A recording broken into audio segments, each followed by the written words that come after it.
भैया वृत्ति भी है। हमें भगवान कैसे चमचमाते दिखाई देना चाहिए। आप देखो जरा ऊपर,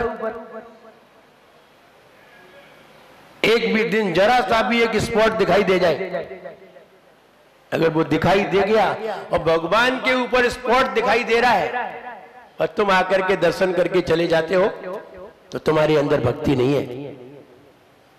भक्ति उसे कहते हैं जहां जरा सा भी हम भगवान के ऊपर रंच मात्र भी कोई चीज न देखें, उसे भक्ति कहते हैं। हमें पसीना आ रहा हो, हमें बेचैनी हो रही हो और तुम नमोस्तु करने आओ और चले जाओ, तो तुम्हारे अंदर भक्ति है?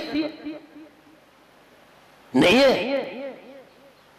भक्ति तो उसे कहते हैं कि सामने वाले को अगर कोई पीड़ा महसूस हो रही हो उसको दूर कर देना, भक्ति तो उसे कहते हैं। तुम खड़े हो बड़े आराम से, तो ये भक्ति नहीं है। ऐसे ही हम भगवान को देखें और भगवान का दर्शन करें और चले जाएं और सेवा ना करें, तो हमारे अंदर भक्ति कहलाएगी? नहीं कहलाएगी। हम ये कहना चाहते हैं हम भगवान की हमने पूजन सीख ली है, अभिषेक करना सीख लिया है, सही विधि सीख ली है। अब हमारा फर्ज है कि हम मंदिर जी में सही विधि से भगवान का अभिषेक करें, पूजन करें और पूजन का आनंद लें। और जहां कोई चीज की कमी पड़ती है हम उसकी पूर्ति करते हुए भगवान की भक्ति को अपने जीवन में करें, तो निश्चित है सभी लोगों ने नियम लिए हैं। सप्ताह में एक दिन पूजन करेंगे अथवा कोई रोज पूजन करेंगे, जैसे भी पूजन करें। मेरा कहना तो ये है कि पूजन करें,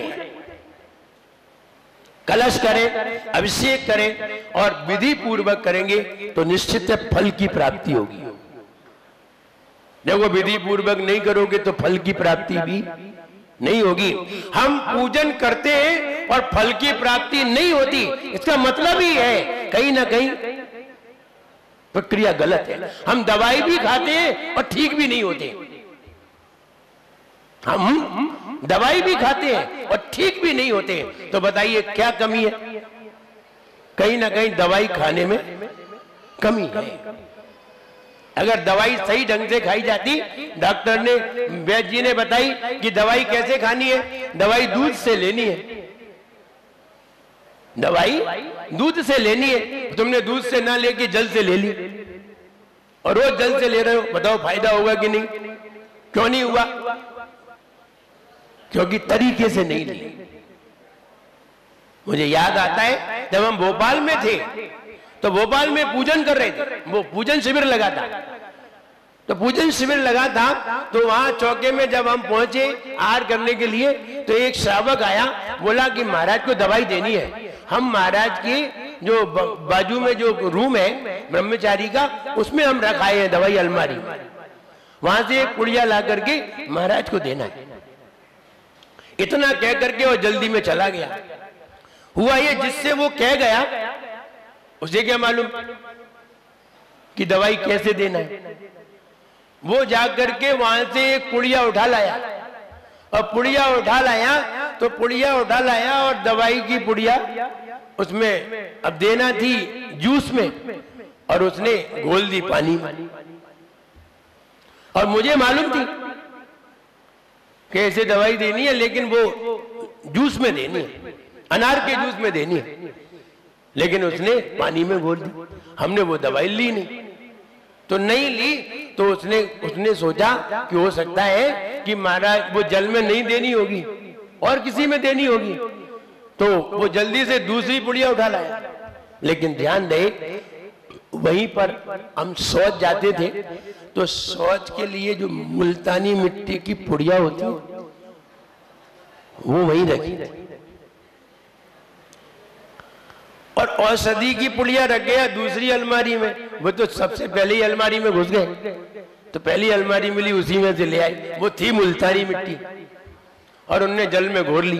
तो हमने बोल ली नहीं, हमने कहा ये तो मुल्तानी मिट्टी है, हमें मालूम है, ये तो हार के बाद के प्रयोग की है, ये तो हार में प्रयोग काय को करा रहा है। तो अब हमें मालूम थी तो हमने ली नहीं, तो उसने समझा कि हो सकता है जल में घोर दी, अब की बार दूध में देंगे। जल्दी से वो कटोरी हटा करके दूसरी पुड़िया ले आया, और दूसरी पुड़िया ले आया तो उसने दूध में एक कटोरी में घोट दी। अब हमने की भैया ये तो मुल्तानी मिट्टी है, ये दवाई तो है नहीं। और फिर उसने दिया तो दूध, जैसे ही दूध लिया और वो देने लगा तो हमने अंजुली बंद कर दी, नहीं लेना, नहीं ली। नहीं लेने पर तो फिर उसने सोचा हो सकता है दूध में नहीं ले रहे हो तो पानी में लेंगे, उसमें जूस में लेंगे। अब की बार वो तीसरी पुड़िया ले आया, और तीसरी पुड़िया उसने अनार के जूस में घोर दी।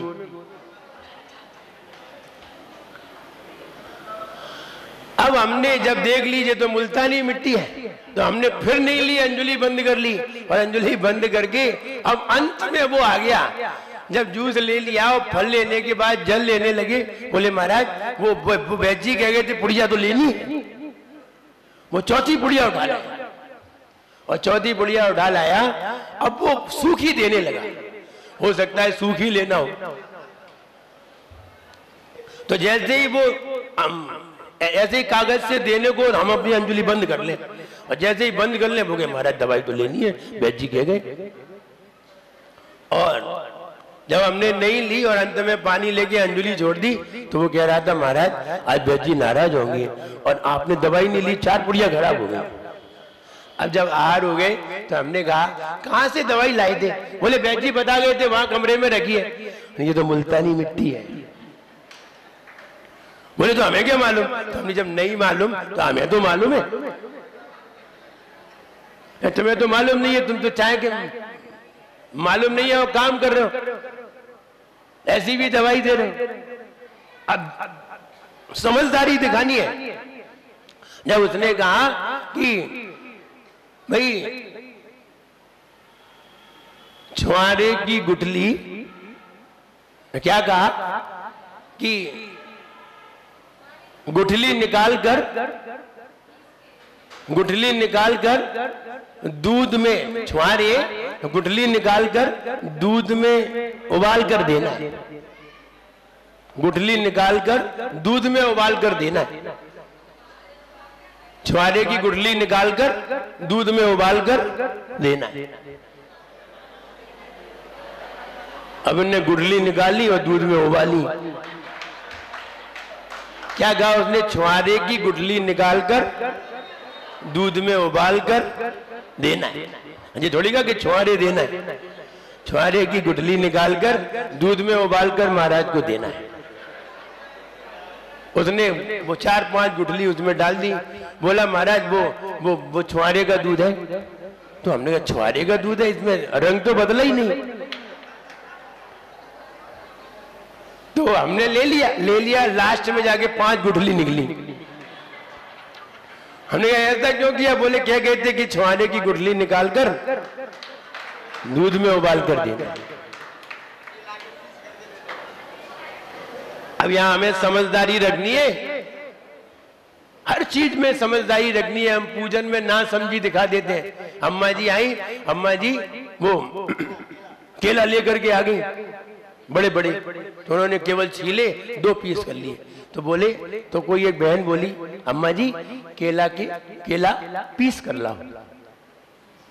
वे पीस के ले आई, पीस कर लाओ केले के। मैं गई सिल्लोड़ा पे और फिर ले आई वो, लो। मैं तो बोले ये क्या है? बोले केला। बोले ये केला है? बोले हाँ, तुमने तो कहा था पीस कर लाओ। कौन समझाएगा? तो कहने का मतलब है सही भाव समझना चाहिए पूजन का, और अगर सही भाव नहीं समझेंगे तो ध्यान रहे जिंदगी निकल जाएगी और हम पूजन के फल को प्राप्त नहीं कर पाएंगे। कोई लोग होते हैं पूजन का इसी जन्म में फल को प्राप्त कर लेते हैं, तत्काल फल को प्राप्त कर लेते हैं। और कोई कहते हैं ना कि पूजन आज करो फल तो कल मिलेगा। हमें ऐसी उधारी वाली पूजन नहीं करनी है, ऐसी उधारी पूजन नहीं करनी है कि आज करें और कल फल मिले। आज दुकानदारी करें, आज बेचे और कल पैसा मिले, ऐसी दुकानदारी नहीं करनी है। हम तो कैसे हैं? करंट विक्रेता हैं, तत्काल फल चाहिए हमें।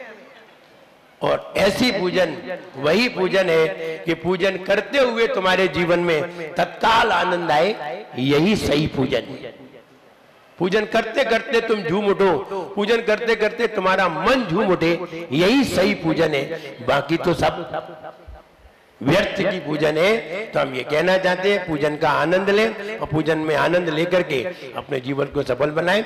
जय बोलिए महावीर भगवान ने की। त्वेषु मैत्रीं गुणेषु प्रमोदम क्लिष्टेषु जीवेषु कृपा परत त्वं माध्यस्थ भावं विपरीत वृत्तौ सदा ममात्मा विदधातु देव। न संस्तरो भद्र समाधि साधनम न लोके पूजा न च संग मिलनम यतस् ततोऽध्यात्म रतो भवानिशं विमुच्य सर्वामपि बाह्य वासनाम। सामयिक करने वाला कल विचार कर रहा था, हे भगवान ये चटाई पे लेटने से समाधि नहीं हो जाती, भगवान चटाई पर लेटने से समाधि नहीं हो जाती, जमीन पर लेटने से समाधि नहीं हो जाती, बिस्तर का त्याग कर देने से किसी की समाधि नहीं होती, इनसे समाधियां नहीं होती है। ये तो समाधि के साधन भी नहीं है, समाधि के साधन तो कुछ और है। कह रहे न संस्तरो बद्ध समाधि साधनम, ये चटाई पे बैठ जाना समाधि का साधन नहीं है। किसने तुम्हें बताया कि चटाई पे लेट जाना अंत में समाधि हो जाएगी? किसने कहा? नहीं नहीं, ऐसा नहीं है।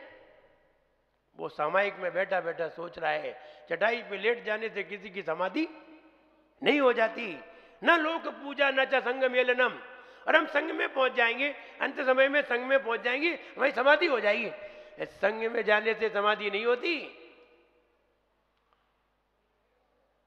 संग में जाने से समाधि नहीं हो जाती। तो वह न संग में जाने से समाधि होती है और न ही चटाई पे लेट जाने से समाधि होती है। न लोक पूजा, और तुम्हारी लोग बहुत सम्मान करते हैं, तुम्हारा गुणगान करते हैं, इसका मतलब ये मत समझ लेना कि लोग हमें इतना मानते हैं मेरी समाधि होगी। नहीं नहीं, लोगों के मानने से भी समाधि नहीं होती। लोग तुम्हारी पूजा करें, लोग तो बहुत पूजा करते थे, और बहुत सारे महाराज थे, अन्य बाबा थे, तुमने देखे कितनी पूजा की उनकी।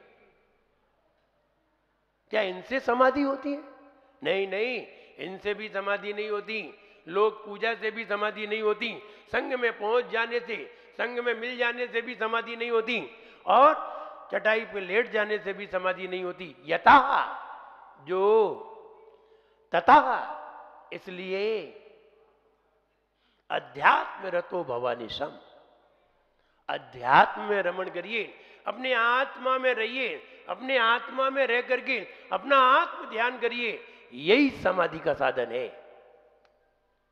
दुनिया के झंझटों से दूर अपने आत्म ध्यान में रमण करिए।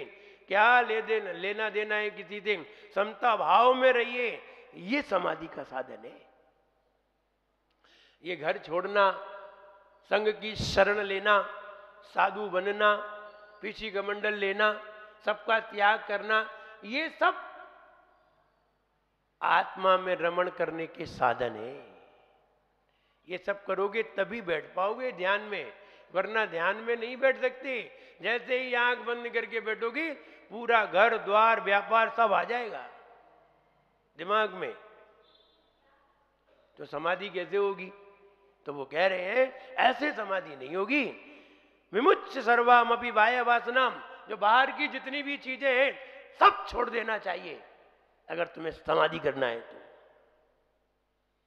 और वैसे ही मरना है तो फिर इनमें लिपटे रहो, ये मर के चले जाते हैं। समाधि करना है, विमुच्य माने छोड़ दीजिए, सर्वाम अपि सभी को, बाह्य वासनाम जो बाहर की जितनी भी तुमने इच्छाएं की थी, जितने बाहर की सामग्री तुम्हारे पास है, सब त्याग कर देना चाहिए, यहां तक कि शरीर को भी छोड़ने जा रहे हो, तब समाधि होगी। चले महाराज के पास पहुंच जाएंगे, महाराज समाधि कराएंगे। हाँ महाराज समाधि करा लेते, महाराज तो तुमसे समझाएंगे, सब कुछ छोड़ो, सब त्याग करो, ये महाराज कह सकते हैं। तो महाराज सब चारों प्रकार के आहार का त्याग कराएंगे, सबका त्याग करा के फिर तुमसे कहेंगे नमोकार मंत्र की जाप करो। बस महाराज तो ये करा सकते हैं, और तुमने ही नमोकार मंत्र की जाप नहीं की तो महाराज क्या कर लेंगे? तुम्हें कहने लगे वो सेव मंगा दो, सेव खाने। अब महाराज क्या करेंगे? वो समझाएंगे, समझा सकते हैं। इतने दिन से सेव खाए, क्या हो गया? कौन से तेरा के हो गए? अनादिकाल से खा रहे हैं, तब वो समझाएंगे। सामायिक में वो बैठा बैठा ये विचार कर रहा है, जो सामायिक कर रहा है वो कह रहा है ये संग में पहुंच जाने से समाधि नहीं होगी, चटाई पे लेट जाने से समाधि नहीं होगी, लोक में तुम्हें सब लोग पूजा करें तो तुम्हारी समाधि नहीं हो जाएगी। समाधि तो तब होगी जब हम अपनी आत्मा में बैठेंगे, सबका त्याग करके। अब आगे और बता रहे हैं, अब वो सामायिक करता और विचार कर रहा है। अभी तो क्या सोचा, ये समाधि के साधन नहीं है, समाधि के साधन तो अपनी आत्मा में रमण करना है। अब विचार कर रहा है और आगे। सामायिक में यही किया जाता है, ये जाप नहीं की जाती सामायिक में। जाप तो वे लोग करते जो बिल्कुल बुद्धू होते हैं, बिल्कुल बुद्धू होते हैं। नमोकार मंत्र आता है बस, उनके लिए जाप पकड़ा है, तुम यही करते रहो, तुम यही काम क्यों। ये ज्ञानी जनों की बातें हैं, समझदार लोग हैं, वे लोग सामायिक में इस तरह का चिंतन करते हैं। आगे का चिंतन देखिए, न संति बाह्या मम केचनार्था।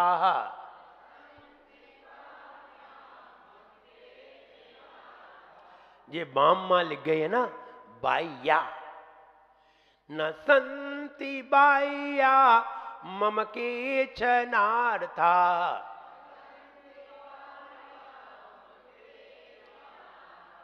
भवामि तेषां न कदाचनाहम्।